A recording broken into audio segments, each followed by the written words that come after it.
ለክርስቲያን የማይጠቅም ቦታ የማይጠቅም ሌሊት የለም። ብቻ ክርስቲያን ይሁን እንጂ ይቀይረዋል። እህቴ ሆይ ዛሬ ስላልጠቀምሽ ነገ አትጠቅሚም ማለት አይደለም። ወዳጄ ዛሬ ማጥቅም ልትሆን ትችላለህ፣ ነገ ግን አትጠቅምም ማለት አይደለም። ከ10 ዓመት በኋላ የምትጠቅም ሆኖ ምን ታውቃለህ? መከራህን ስትታገስ፣ ድህነትን ስትታገስ፣ በሽታን ስትታገስ፣ መተውን ስትታገስ፣ መወርወርን ስትታገስ ከዚያ ሰው ሁሉ ፈላጊ ይሆናል። ለምንድን ነው ራስህን የምትንቀው? እንደማትጠቅም መቁጠር የጀመርከው? አትጠቅሚም ስትባይ እውነትም አልጠቅምም ብለሽ ለምንድን ነው ዕውቅና የሰጠሽው ለዚያ ዓለም?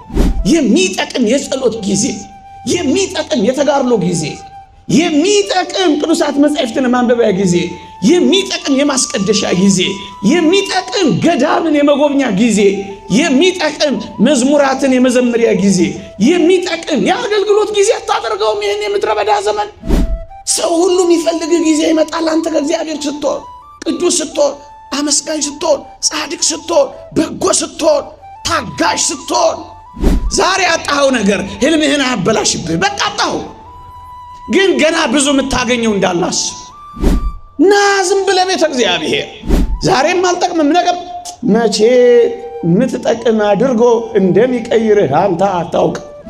ለበሽተኛው ሐኪሙ እንጂ የሚያውቅለት በሽተኛው ራሱ መቼ አውቆ ያውቃል? ወገኖቼ ትጠቅማለህ መቼ ያላውቅም። ቀኑና ግን እግዚአብሔር ጋር መጥቶ ሳይጠቅም ይቀር የለም። የተወደዳችሁ ክርስቲያኖች ለ300 ዘመናት የክርስቶስ መስቀል የኢየሩሳሌም ቆሻሻና ልፊያ ከሆነ በኋላ ወጥቶ ይጠቅማል ብላችሁ አስባችሁ ታውቁ ነበር? እንጨት ነው፣ አልፈረሰም። እንጨት ነው፣ አልበሰበሰም። እንጨት ነው፣ አልጠፋም።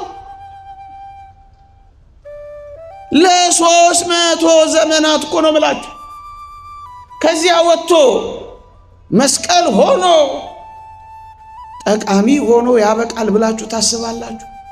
ክርስቶስ አረፈበታል።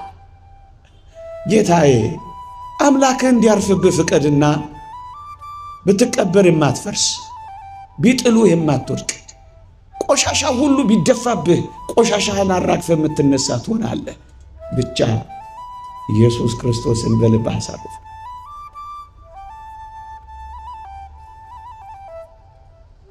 አንጸባራቂ ሆኖ ወጣ።